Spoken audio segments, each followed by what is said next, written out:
Buenas tardes, soy Maite Cortés y hoy pues vamos a ver en esta Open Class la intervención que se hace en el punto de encuentro familiar, pero más allá del régimen de visitas, más allá de lo que son los meros intercambios o las visitas supervisadas dentro del recurso.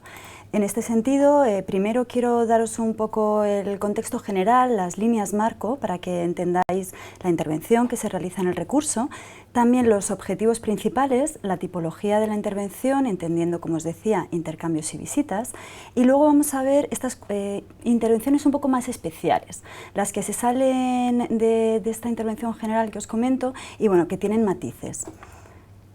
En cualquier momento, si tenéis alguna duda, alguna consulta, sabéis que me lo podéis plantear a través del chat. Os contestaré en la medida de lo posible en línea y si no, al final os voy a dejar unos minutos para que podamos resolver todas las dudas que se os planteen. Como os decía, vamos a empezar por el contexto general, entendiendo qué es el recurso a que nos dedicamos en un punto de encuentro familiar. Me gustaría remarcar que este recurso está concebido para velar por el derecho que tienen los menores, los niños, de mantener una relación normalizada con sus dos progenitores o con su familia extensa, aparte de los conflictos, las rupturas y las dinámicas menos adecuadas que se puedan producir en esa convivencia familiar. Es muy importante tener en cuenta que partimos del derecho de los menores para entender que intervenimos, cómo se interviene en situaciones en las que hay violencia de género, órdenes de alejamiento, posibles abusos. Si tenemos claro el derecho de estos menores a mantener esa relación siempre y cuando, esto es muy importante, que no suponga un menoscabo a su bienestar físico, psíquico o moral, entenderemos mejor cuál es la intervención que realizamos. Así, los puntos de encuentro familiar surgen como un lugar de prevención de conflictos. Prevención y resolución, porque como veremos en la intervención que vamos a desarrollar con las familias, van muy encaminadas a que se puedan resolver esas situaciones que han provocado la ruptura de la convivencia. Pero principalmente trabajamos desde ese principio de no violencia, de resolución de conflictos y de proteger a estos menores que se ven inmersos en estas dinámicas poco sanas para ellos. La derivación al recurso se puede hacer por dos vías, tanto por vía judicial como por vía administrativa. Generalmente nos llega por vía judicial, a través de sentencias, tanto de juzgados de primera instancia como juzgados de instrucción, que derivan a las familias al recurso, pero también puede ser a través de vía administrativa, comisión de tutela, por ejemplo, cuando ha habido una retirada de guardia y custodia, o servicios sociales, cuando concurren una de las circunstancias un poco especiales, por así decir, que vamos a ver a lo largo de esta Open Class. Así, las familias, como comentábamos, son derivadas cuando concurren estas circunstancias, por así decir. Ha habido una ruptura de la convivencia, ya sea por un divorcio, una separación o porque ha habido una retirada de guardia y custodia. Los progenitores biológicos ya no pueden custodiar, no pueden encargarse de la guarda de los hijos. También cuando se impide el contacto de los menores con uno o de los dos progenitores o con la familia extensa. Esto es algo que se contempla en el Código Civil del Reglamento Español y también en la Convención de Derechos del Niño de la ONU de 1989. Y aparte, como comentaba, existen estas circunstancias más especiales. Por ejemplo, además de la ruptura de la convivencia, uno de los progenitores ha quedado en situación de exclusión social, una persona sin hogar ha quedado en situación de calle, bien cuando hay una enfermedad mental, cuando hay toxicomanías, es decir, cuando hay necesidades especiales, por así decir. Como vemos en esta diapositiva, se necesita un lugar adecuado, por ejemplo, o hay falta de habilidades, no saben cómo encargarse del cuidado de los hijos y necesitan un espacio en el que se supervise ese cuidado, todas esas habilidades para que no suponga un riesgo para el menor. Si hay dificultades con la familia extensa, por ejemplo, los abuelos, que se impide el contacto por una mala relación entre los progenitores o uno de los progenitores y los abuelos, o los tíos, si han supuesto una figura de referencia, una figura de apego para ese menor, Pues en esas situaciones es en las que interviene el punto de encuentro familiar. ¿Y cuáles son los objetivos de la intervención?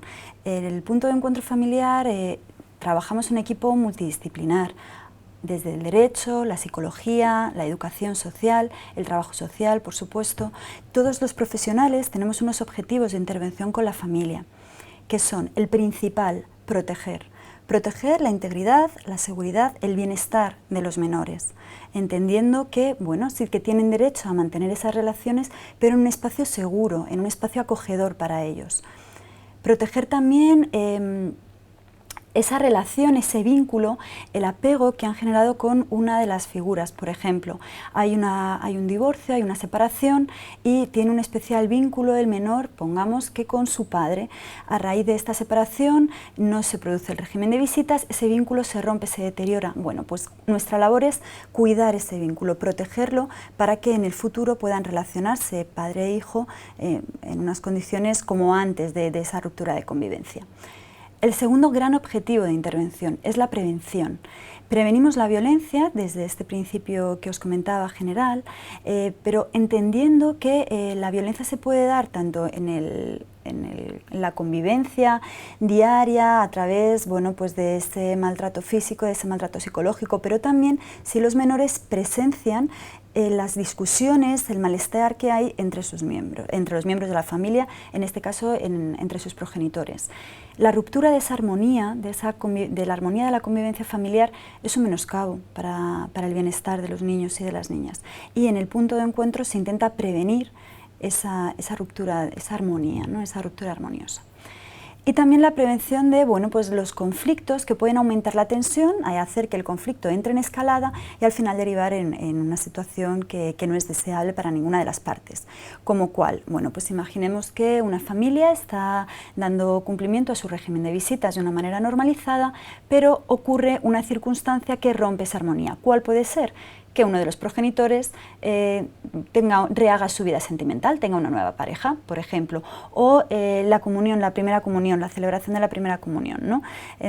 A quien invitamos, a tu familia, a mi familia, bueno, eso todas estas circunstancias confluyen en una escalada del conflicto que al final se puede derivar en un incumplimiento del régimen de visitas y la consecuente derivación al punto de encuentro familiar. Y el tercer objetivo, no es, aunque es un objetivo que ya se da hacia el final de la intervención, porque partimos de la base de que lo primordial es proteger a ese menor y prevenir esa violencia, esas situaciones conflictivas, el tercer objetivo ya es preparar a la familia, preparar a los padres para que sean capaces de cumplir el régimen de visitas o bien de cuidar de sus hijos si era la falta de habilidades, si ese era el problema, prepararles para que no dependan del recurso, para que sean autónomos en su vida diaria, en el cuidado de sus hijos y no tengan que acudir ni al punto de encuentro familiar ni a otro tipo de recursos como es escuela de padres, etc. También se les protege para esa coparentalidad positiva, para que entiendan que aunque la pareja se ha roto, que la relación sentimental ya no les une, sí que les une esa parentalidad, ese cuidado de los hijos. Y eso les va a unir de por vida, eso no se va a acabar como puede acabarse la pareja. Entonces, ese ejercicio de la coparentalidad, entender que son equipo, que como padres son equipo, es para lo que les preparamos en el punto de encuentro familiar. Y por último, también se les prepara para ser capaces de resolver los conflictos, de resolver las diferencias que tengan, esas dificultades del día a día de una manera positiva y autónoma, que no pase por es que no estoy de acuerdo, por ejemplo, con el reparto de vacaciones de verano, te denuncio en juzgado y que sea el juez, ¿no?, quien dirima esos periodos vacacionales. O lo que comentaba, ¿no?, de la celebración de la primera comunión, es que no estoy de acuerdo con que se celebre, te denuncio y que sea juzgado. Bueno, pues desde el punto de encuentro familiar les animamos y les preparamos para resolver esos conflictos de una manera mucho más autónoma, mucho más positiva, utilizando la mediación familiar, por ejemplo, utilizando acuerdos puente, utilizando la negociación, siempre manteniendo a sus hijos, siempre manteniendo a sus hijas fuera del conflicto entre los adultos. Los menores no tienen por qué decidir si se van con papá o se van con mamá o con quién quieren estar en verano. Los menores tienen que estar al margen y los adultos deben responsabilizarse, tomar las riendas de esa convivencia y mantener a sus hijos al margen. Viendo este contexto, teniendo ya claras cuáles son pues las pautas de intervención y los principios generales, vamos a ver los distintos tipos. Como comentaba al principio, generalmente se dividen entre intercambios, pueden ser con pernocta, que pasen el fin de semana, pues por ejemplo los recogen el viernes en el punto de encuentro y los traen de nuevo el domingo, o pueden ser sin pernocta, que pasen unas horas al día, te los llevas a las 11 de la mañana y nos los traes a las 5 de la tarde. Pero también está la versión del régimen de visitas con visitas supervisadas. Está la otra modalidad, que es visita sin supervisar, cuando, bueno, esto generalmente desde juzgado se establece un régimen de visita sin supervisar cuando hay dudas sobre si hay falta de habilidades o, bueno, pues a lo mejor el menor tiene algún tipo de discapacidad que necesita que se observe la relación con el otro progenitor, con el progenitor con derecho a visitas en un espacio controlado durante un tiempo, pero no hay sospechas de maltrato, no hay sospecha de ningún tipo de abuso, sino que simplemente hay, bueno, pues que observar mínimamente cómo es esa interacción. Ese sería el caso de las visitas sin supervisar. Y la modalidad más restrictiva, por así decir, más exigente, es la de las visitas supervisadas.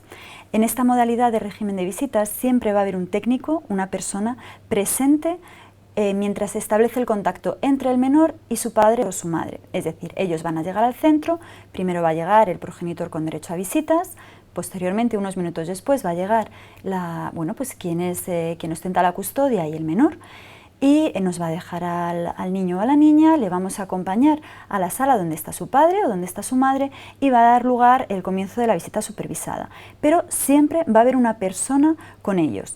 ¿Vigilando qué? Pues vigilando que no se den circunstancias, comentarios que puedan causar un malestar en el niño, en la niña, también esas habilidades, viendo cómo es el vínculo afectivo, si las muestras de afecto son intrusivas, son adecuadas, si el progenitor tiene habilidad para el juego, para la conversación, si se adapta a la edad de su hijo o de su hija, si sabe cómo hablar con ella, si la trata como la edad que tiene o al revés, le hace comentarios que corresponden a un niño más mayor o a un niño más pequeño. Todo eso es lo que se observa en la visita supervisada. Ante cualquier signo que nos permita entrever que el menor está sufriendo el más mínimo malestar, que está incómodo, que está molesto, que ocurre algo raro que no debe ser lo normal en una relación padre-hijo o madre-hija, ante cualquier mínima señal, la visita se corta, se interrumpe, se habla con el progenitor, si se puede se restablece y si no se llama a la otra parte para que venga por el niño, por la niña, le recoja y se interrumpiría la visita. ¿Por qué? Por lo que comentaba antes, el principio del bienestar del menor y el principio de la no violencia, sea cualquiera de sus modalidades. Y luego hay otra modalidad de régimen de visitas que es según el vínculo. Es decir, si las situaciones de ruptura familiar por esta separación, este divorcio de los progenitores, o bien es una comunicación con la familia extensa, abuelos, nietos, tíos, sobrinos, siempre y cuando, y esto es muy importante decirlo, que hayan sido una figura de referencia en la crianza de ese niño o de esa niña.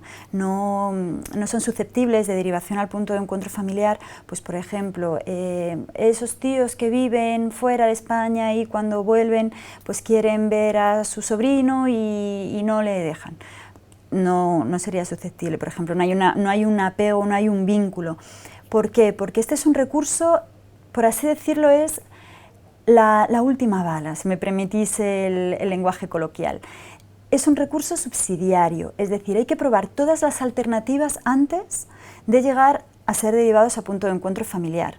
Si no, el recurso se saturaría y además no dejaríamos que las familias lo resolvieran de una manera independiente. Si ante el mínimo problema, ante la mínima discusión, derivamos a recurso de punto de encuentro familiar, no adquieren pues, esa autonomía y al final acabaría siendo la solución fácil, ¿no? Entonces, estos casos que llegan al centro ya son casos complicados, son casos en los que el conflicto está muy enquistado o bien en una situación muy elevada o, como decía, pues hay una situación de violencia que hace que sea insostenible esa comunicación y tienen que depender de un recurso. Pero siempre antes se va a procurar que este régimen de visitas se cumpla de manera autónoma con el apoyo de terceras personas, de familia extensa, de amigos, a través del colegio, por ejemplo, pues mira, tú recoges a los niños en el cole a la salida los viernes y los reintegras el lunes. Hay múltiples alternativas que evita llegar a esta derivación al punto de encuentro. Tiene que quedar, pues eso, como ya la última, ¿no? Como la última solución. Como comentaba, el régimen de visitas de intercambios, las partes no se ven, no tienen contacto entre ellas y lo que se realiza es un intercambio de información. Somos intermediarios para que el menor no lo sea, protegiendo esa figura del niño o de la niña actuamos los técnicos. Nunca espera el menor en el centro, excepto en casos de orden de alejamiento que tienen un protocolo especial y además depende de la comunidad autónoma, bueno, pues se establece un marco de tiempo mayor o menor, pero el menor intentamos que nunca espere. Y además la evolución, tienen mejor pronóstico que el régimen de visitas supervisadas.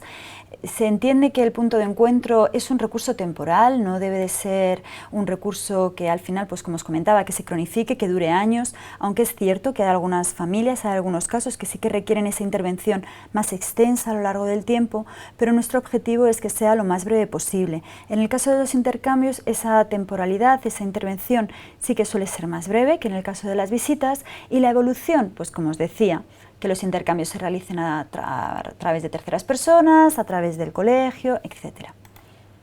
Y las visitas, como os comentaba, visitas supervisadas o sin supervisar. En las visitas supervisadas el menor siempre va a permanecer acompañado del técnico o incluso de más de un técnico, dependiendo de la complejidad del caso, y la intervención puede ser bien facilitadora, de bueno, pues si llevan tiempo sin verse, el técnico lo que va a hacer es crear un ambiente, un clima acogedor para restablecer ese vínculo. Y en muchas ocasiones la intervención llega a ser dinamizadora de la visita, sobre todo si el padre o la madre tienen pocas habilidades, no saben cómo jugar con su hijo, no saben cómo hablar con él o con ella, no saben, bueno, pues cómo tratarle. Pues ahí el papel del técnico es más dinamizador, y a través de establecer dinámicas positivas se enseña al padre, se enseña a la madre a relacionarse con su hijo. Así pues, como decíamos, concurren dos situaciones para la derivación al punto de encuentro: la ruptura de la convivencia familiar y que se impida el contacto con bueno, pues la parte que ya no convive con el familiar. Esto supone la derivación al recurso, pero hay una serie de situaciones especiales, por así decir, que se suman a las anteriormente descritas y dificultan la intervención, y son las que vamos a ver desde ahora hasta que termine esta Open Class. ¿Cuáles son esas situaciones? Bueno, yo os voy a comentar 5 que son las más generales, pero sí que tenéis que tener en cuenta que cada familia, cada caso que nos llega es completamente diferente, aunque tenga algunas claves, algunos tips, que es verdad que bueno, pues nos facilita el saber cómo movernos, el saber cómo intervenir. Cada uno tiene unas particularidades que van a hacer que en el equipo multidisciplinar, en las reuniones de equipo, se evalúe de forma individual y se pueda dar esa atención única, puesto que la familia y los problemas que traen también lo son. Estas 5 situaciones que vamos a ver, estas 4 situaciones, porque una de ellas vamos a ver que se puede dividir en 2, por así decir. Bueno, pues la primera, si hay una situación de exclusión social, si hay situación de calle, persona sin hogar, carece de lugar adecuado. Si hay una enfermedad mental o hay un problema de toxicomanía, problema de adicciones, alcoholismo, etc. Si hay una situación de privación de libertad, es decir, si la persona está recluida forzosamente en un centro penitenciario o en un hospital psiquiátrico, o si es una situación de acogimiento familiar, es decir, que se ha retirado la guardia y custodia a los padres. Me comenta Paola si se podría compartir en el correo la presentación. Sí, al final de la clase compartiremos la presentación para que os la podáis descargar. Como comentaba, la intervención en estas situaciones especiales. Vamos a ver la primera, que es acogimiento familiar. Cuando un menor está en riesgo en su núcleo de convivencia, cuando sus padres, pues por lo que sea, por el motivo X, no tienen habilidades o no están en condiciones para poder dar a este menor la estabilidad emocional que necesita, los recursos, el bienestar, ¿no?, que comentábamos al principio. ¿Qué ocurre? Bueno, pues que o bien juzgado o bien comisión de tutela del menor, también tener en cuenta que en la Comunidad de Madrid se llama el organismo es comisión de tutela, el organismo administrativo, pero en otras comunidades, en otras regiones tendrá otro nombre distinto. En este caso hablamos de comisión de tutela por eso, porque enmarco la intervención en la Comunidad de Madrid. ¿Qué hacen? Retiran la guardia y custodia de este menor y la pasan a ostentar el organismo público, en este caso. En ese momento, este menor, claro, a algún sitio tiene que ir. Entonces, se nos abren 2 vías, tres mejor dicho, la vía del acogimiento en la familia extensa, la vía del acogimiento en la familia, en una familia ajena, desconocida para él, o la vía de un centro residencial. Entonces, aún así, aunque se haya retirado esa guardia y custodia, aunque el menor ya no conviva con sus padres, tiene derecho a mantener la relación con ellos y a mantener un contacto, siempre que no haya una orden de alejamiento de protección, que eso ya sería una situación extrema. Pero si esa circunstancia no concurre, este menor tiene derecho, como decía, a establecer esa comunicación, a mantener esa relación con sus progenitores. ¿Cómo se articula? A través de visitas en el punto de encuentro familiar. Puede ser de varios tipos este acogimiento, puede ser temporal, puede ser permanente, pero como os decía, la premisa fundamental es procurar que este menor no pierda el contacto, no pierda el vínculo afectivo con sus padres, con sus progenitores biológicos. ¿Cuál es la intervención del punto de encuentro? Bueno, pues lo primero es reajustar expectativas. ¿Por qué? Porque una vez que se ha producido esa retirada de guardia y custodia, que la familia acogedora ya tiene al niño consigo, que bueno, pues lleva incluso unos meses con él, ¿qué ocurre? Que puede tener la expectativa de que se produzca una adopción o que se produzca un acogimiento permanente, es decir, de que el menor permanezca conviviendo con ellos. Por otra parte, la familia biológica tiene la expectativa de resolver la situación y tener consigo a su hijo o a su hija lo antes posible. ¿Qué pasa? ¿Qué ocurre? Colisionan ambas expectativas y son fuente de conflicto. ¿Cuál es la labor de los profesionales del punto de encuentro?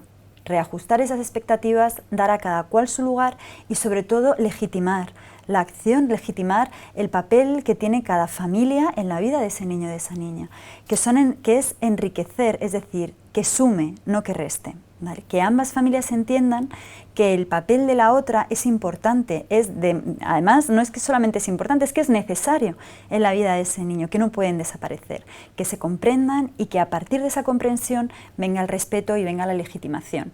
Conseguir eso va a evitar, va a reducir mucho el conflicto y sobre todo va a acelerar el proceso, bueno, pues si es de un acogimiento temporal, de que este menor pueda ser reintegrado a su familia de origen y si las circunstancias no son propicias, no son acordes a esto, mantener ese acogimiento permanente en esa familia que ha acogido a este menor, pero que no se rompa ese contacto con la familia biológica. La segunda situación especial que me gustaría mostraros, además de los intercambios y las visitas, hay que tener muy claro que estas situaciones que os estoy comentando son añadidas, son un plus, ¿no?, a esa situación de ruptura de la convivencia, a esa alta conflictividad, ¿no? Aparte de todo eso, se suma, pues como decíamos, que hay una situación de acogimiento familiar o bien, como vamos a ver ahora, que uno de los progenitores o uno de los familiares que no tiene esa convivencia tiene una enfermedad mental grave, este matiz es importante, y aparte de ser grave, no está siendo tratada, no está siendo diagnosticada, es decir, no hay una regulación y puede suponer un riesgo, ¿no?, para ese menor, para este niño o esa niña. ¿Qué se hace en estas ocasiones? Lo primero, buscar apoyo en la familia extensa. ¿Por qué? Porque partimos de la base de que si es una enfermedad grave, posiblemente o es previsible que sea crónica o que tenga una difícil resolución a lo largo del tiempo, que puede ajustarse con medicación y con tratamiento, por supuesto, pero que siempre va a necesitar un apoyo. Entonces, la familia extensa es fundamental, porque si no está esa familia extensa, si no apoya esa red de la persona, del progenitor vulnerable, va a tener que ser un recurso, va a depender, pues en este caso, de un punto de encuentro familiar o de un centro de atención a la infancia o de un centro de apoyo familiar. Entonces, siempre se pide, siempre se busca ese apoyo, bien por parte de la familia extensa o bien por parte de su red, con el objetivo, lo que comentábamos, de no cronificar, de no hacerles dependientes de la intervención en el centro. ¿Cuáles son las principales dificultades?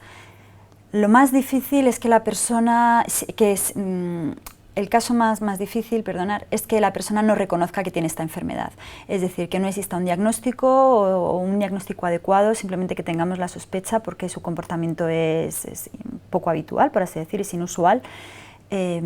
A partir de ahí poco se puede trabajar porque nuestra labor simplemente va a ser de control, de regulación emocional. Vamos a contener, no vamos a ser como una especie de presa que contiene, que impide que el agua no se desborde, pero poco más vamos a poder hacer. Si hay un reconocimiento de esa enfermedad, si hay por lo menos una mínima viso de que haya un tratamiento, ahí sí podemos trabajar, porque como os decía, ya no simplemente nos vamos a limitar a hacer esa contención, a hacer ese ajuste, esa regulación emocional dentro de las visitas en la medida que sea posible. Y bueno, pues otra dificultad, ¿cuál puede ser? Que sí que haya estas terceras personas, esta familia extensa, que se responsabilizan, se comprometen de alguna manera con este régimen de visitas, ayudan a ese progenitor vulnerable. Imaginemos, es la madre quien tiene una enfermedad mental, pero a su vez su propia madre, es decir, la abuela del menor, se compromete con el régimen de visitas y ayuda a su hija, la acompaña en las visitas, la acompaña en los intercambios y la tutela de algún modo en ese cuidado, bueno, pues para que no se pierda ese vínculo. Pero ¿qué pasa? Que puede ser que la otra parte, en este caso, en este ejemplo que os ponía, el padre no reconozca la figura de la abuela materna, haya conflictos con la abuela materna, por lo cual se rompe la vía de comunicación y la dependencia del punto de encuentro es mayor. ¿Cuál sería nuestra intervención? La intervención de los técnicos, como os decía, sobre todo contención. Hacemos de presa de esas emociones para que no se desborden y puedan afectar de una manera inadecuada al menor y sobre todo detectamos qué familiar, qué persona de la red de apoyo del progenitor puede actuar, pues eso, para como tutor, pero no en el sentido estricto y legal de la palabra, sino para velar por esa... bueno, pues ese comportamiento adecuado de esa persona enferma y ayudarla al cumplimiento de ese régimen de visitas. Como os comentaba, eran 4 situaciones especiales, pero una se dividía en 2. ¿Por qué? Porque las personas con toxicomanía o algún tipo de adicción suelen tener aparejada algún tipo de enfermedad mental, bueno, o bien por su, pues como os decía, por la adicción que puede ser alcoholismo, generalmente es así, o adicción a algún tipo de sustancia tóxica. Suele llevar problemas de depresión, problemas de ansiedad, pero ya en un nivel mucho más grave, que puede aumentar la situación de conflicto o de malestar para el menor. Entonces veíamos, como os comentaba, las 4 situaciones: acogimiento, personas sin hogar, enfermedad mental y centro penitenciario, pero la de enfermedad mental se divide en 2, enfermedad mental como tal, no diagnosticada, no tratada, o bien toxicomanía o adicción, que lleva aparejado, como os comentaba, esa posibilidad de enfermedad mental. En estos casos, el progenitor con derecho a visitas, al igual que en el caso de la enfermedad mental, puede suponer un riesgo para la integridad tanto física como psicológica de su hijo o de su hija. Y ante esa posibilidad de riesgo se determina el régimen de visitas en punto de encuentro familiar.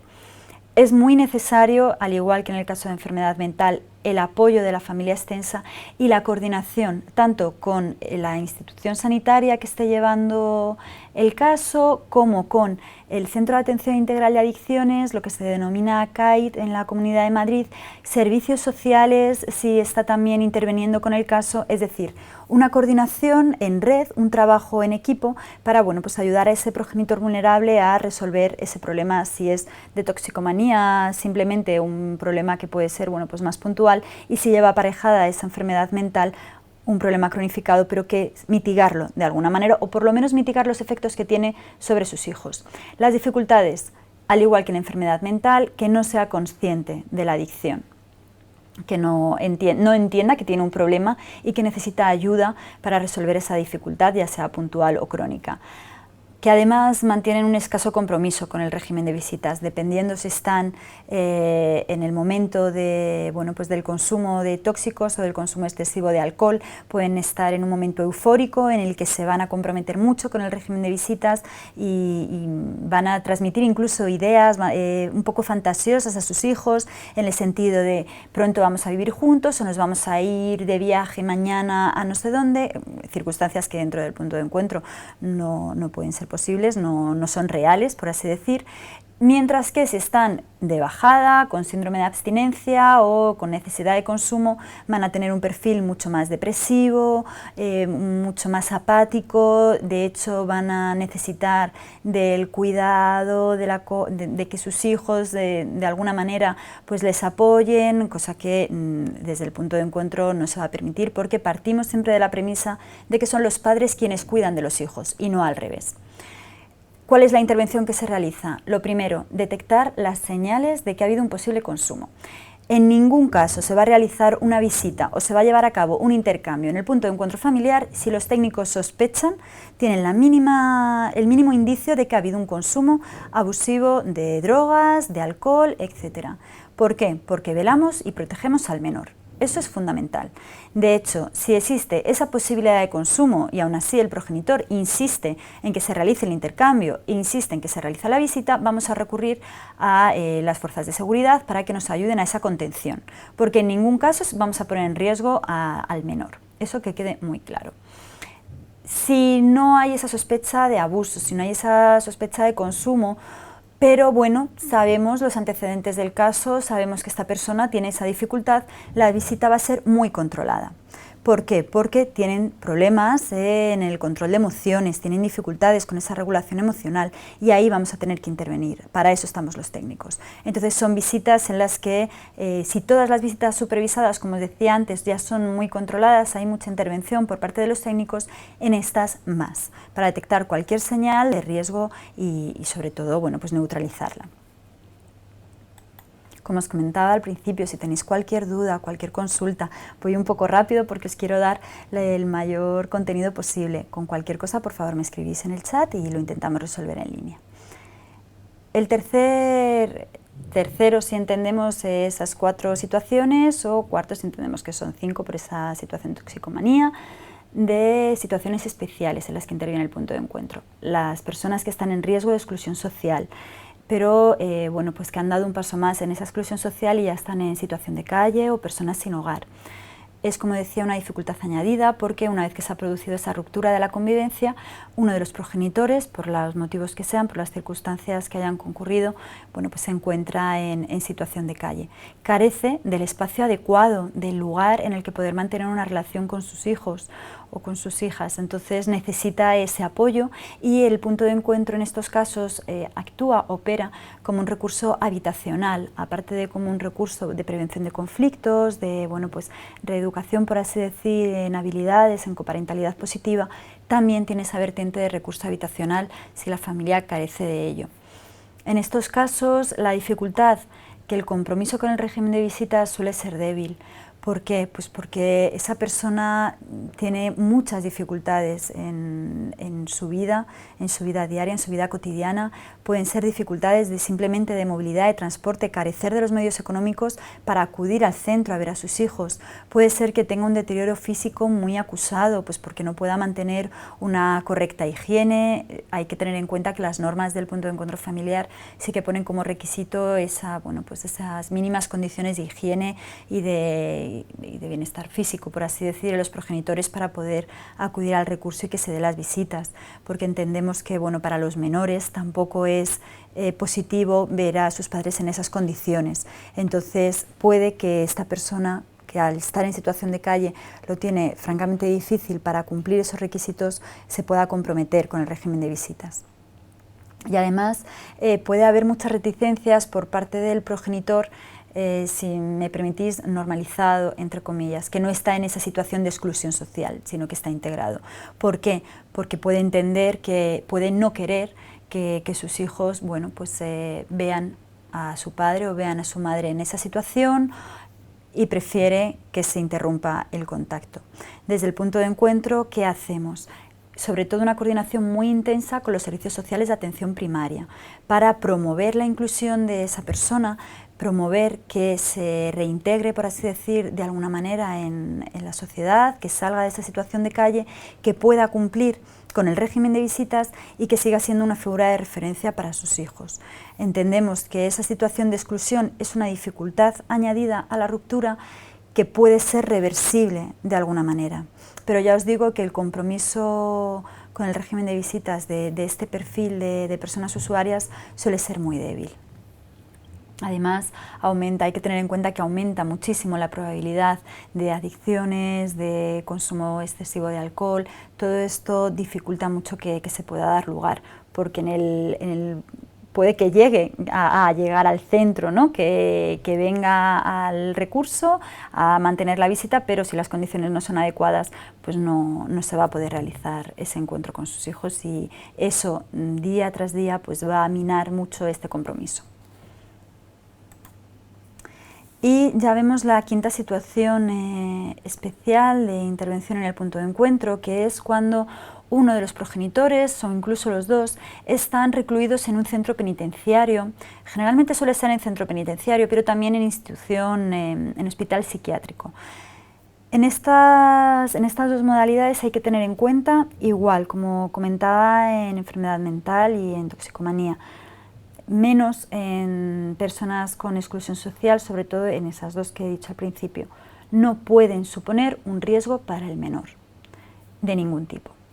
Entonces, en estos casos, la persona que está recluida tiene derecho a visitas, las visitas tienen que producirse en el centro y acude al centro custodiada por agentes de Policía Nacional o de Guardia Civil. Generalmente acuden esposados, dada su situación. Se intenta mantener al margen al menor de todo esto, es decir, que no vea, que no presencie cómo su padre o su madre llegan pues eso, esposados, acompañados de policía, etcétera, sino que todo eso suceda antes en el centro, porque aunque sí que es cierto que los agentes tienen que estar presentes a lo largo de toda la visita, pero bueno, en la medida de lo posible intentamos que vengan de paisano y que se integren de alguna manera en el centro para que no resulte especialmente llamativo para ese niño o esa niña. La derivación es por resolución judicial, en este caso siempre es por resolución judicial, y se establece ese régimen de visitas que, como os digo, además suele ser bastante restrictivo, una vez al mes, de 1 hora de duración aproximadamente, una vez cada 2 meses, porque también hay que tener en cuenta los recursos del propio centro penitenciario. ¿Cuáles son las dificultades? Bueno, pues la principal es controlar la información que tiene el menor sobre la situación de sus padres.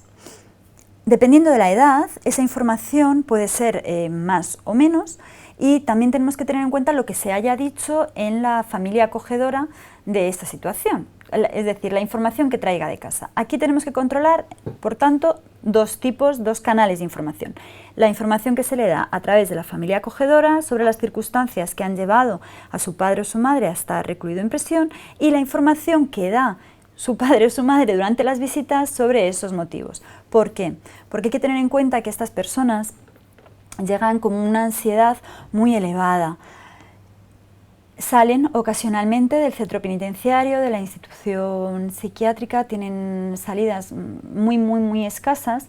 Entonces, la ansiedad por compartir con su hijo todas sus emociones, todos sus sentimientos, toda la información, la ansiedad por estar fuera de ese espacio de reclusión, todo se combina y hace el cóctel que lleva a la tormenta perfecta para volcar en sus hijos pues toda esa ansiedad, pero no ansiedad malentendida, puede ser una ansiedad bien entendida, pero que claro, es demasiado para que el menor la reciba, porque no está pasando por esa situación. Entonces se produce una situación de bloqueo, una situación de shock, no me puedes transmitir tantas emociones, aunque sea positiva, como ya digo, tanto cariño, tanto amor, tanta ilusión por estar un momento libre, por estar en un momento conmigo, no me lo puedes transmitir todo de golpe, ¿no? Porque a ese menor pues se puede bloquear. Entonces, regular esa cantidad de información que recibe, en este caso el niño o la niña, es fundamental. ¿Y cuál es la siguiente intervención que se hace? Crear un espacio acogedor, un espacio positivo, un espacio bonito, por así decir. Sí que es cierto que nuestra regulación prevé que puede haber un régimen de visitas que se produzca en el centro penitenciario, es decir, que sean los menores quienes vayan al centro penitenciario a visitar a sus padres. Pero en la mayor parte de ocasiones esto se entiende que no es del todo adecuado para el crecimiento de ese menor, tener que pasar por ese proceso. Así que se opta por la tercera vía, que es hacerlo al revés, es decir, que sean los progenitores recluidos quienes acudan al punto de encuentro, que va a ser un espacio, pues como os digo, mucho más bonito, mucho más acogedor, mucho más amable para ese menor. siempre teniendo en cuenta que, como os digo, la información que le dé, las emociones que le transmita, el clima que haya en la visita sea positivo para ese niño o para esa niña.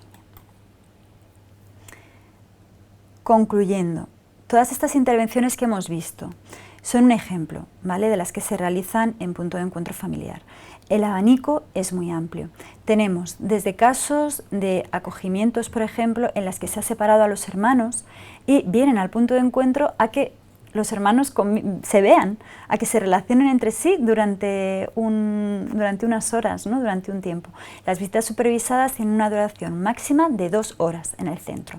Es importante remarcarlo porque es verdad que hay muchas familias que vienen y dicen, oye, pues no podemos pasar el día, pues porque quieren, pues eso, vivir con sus hijos, vivir con sus hijas desde que prácticamente se levantan hasta que se tienen que acostar, ¿no? Bueno, pues eso en el centro no es posible. La intervención se puede desarrollar solo durante 2 horas. No se puede salir cuando son visitas supervisadas, tampoco puede decir, bueno, pues nos bajamos al parque, ahora por ejemplo que hacen buenos días, que hace calor, eso tampoco es posible. Entonces, estas intervenciones que se realizan con esas limitaciones pueden ser, como os digo, múltiples. Hermanos que no tienen contacto, que no se ven. Personas que carecen de ese lugar adecuado, pero no porque estén en una situación de calle o en una situación de exclusión, sino porque viven en otro país, porque tienen otro lugar de residencia. Hay casos, por ejemplo, a lo largo de mi trayectoria profesional, que bueno, pues ya va siendo bastante amplia. He visto casos de padres que viven en otro país y que no tienen ni siquiera red, no tienen familia ni ningún apoyo en el nuestro. Entonces, para poder ver a sus hijos necesitan ese espacio, necesitan ese lugar adecuado y recurren a punto de encuentro familiar. En este sentido serían visitas sin supervisar porque no hay ningún riesgo, no se establece ninguna circunstancia que haga pensar que puede ser una fuente de malestar para el menor, simplemente es que no hay un lugar adecuado. Otras situaciones que se pueden dar también, bueno, pues viendo, como os decía, esa multitud, ¿no?, de variables que tenemos que controlar. Acogimientos que se realizan, pero en centro residencial. Y por la circunstancia que sea, la familia biológica no puede acudir al centro residencial, sino que es el menor el que acude al punto de encuentro para que sus padres le vean. Esta es una modalidad que también, bueno, pues es de algún modo no es insólita en el punto de encuentro, o bien un hermano está en centro residencial y el otro no, y se establece la comunicación en punto de encuentro, o bien un hermano está en centro residencial y otro está en familia de acogida y ambos ven a sus padres en el punto de encuentro familiar. Como veis, es lo que os comento, hay multitud de situaciones, multitud de variables que son susceptibles de ser, bueno, pues de intervención, de ser acogidas y de que se les dé un tratamiento en este recurso. Como siempre os digo, con un trabajo multidisciplinar, desde el trabajo social, la educación social, la psicología, el derecho, todos promoviendo la autonomía de la familia, que no dependan del recurso, pero sobre todo que ejerzan una coparentalidad positiva y que se mantengan los vínculos. Por mi parte, nada más. No sé si tenéis alguna duda, si tenéis alguna cuestión sobre la que os gustaría que incidiese un poco más, alguna pregunta. Sí que me gustaría, bueno, pues en los últimos tiempos el punto de encuentro, el recurso de punto de encuentro ha saltado a los medios de comunicación, sobre todo por incumplimientos de régimen de visitas que se han dado, casos muy puntuales, muy concretos. Bueno, pues invitaros a conocer más este recurso porque la intervención que se realiza es integral, es multidisciplinar y siempre es desde el punto de vista de mantener, de proteger el bienestar de ese menor. Oiréis casos en los que, bueno, pues se habla sobre todo en temas de violencia de género, temas con orden de alejamiento. No perdáis de vista nunca que nuestro objetivo principal es mantener el bienestar del menor y proteger su derecho, que lo tiene, que está reconocido por la Convención de Derechos del Niño, a mantener contacto con sus dos progenitores, siempre que no suponga un riesgo para él y que sea beneficioso. Este me parece que es el punto clave. Por mi parte, como os decía, nada más. Os dejo unos minutos para que podáis lanzar alguna pregunta o alguna duda, alguna cuestión que os haya resultado especialmente interesante en el chat y ha sido un placer. Muchas gracias.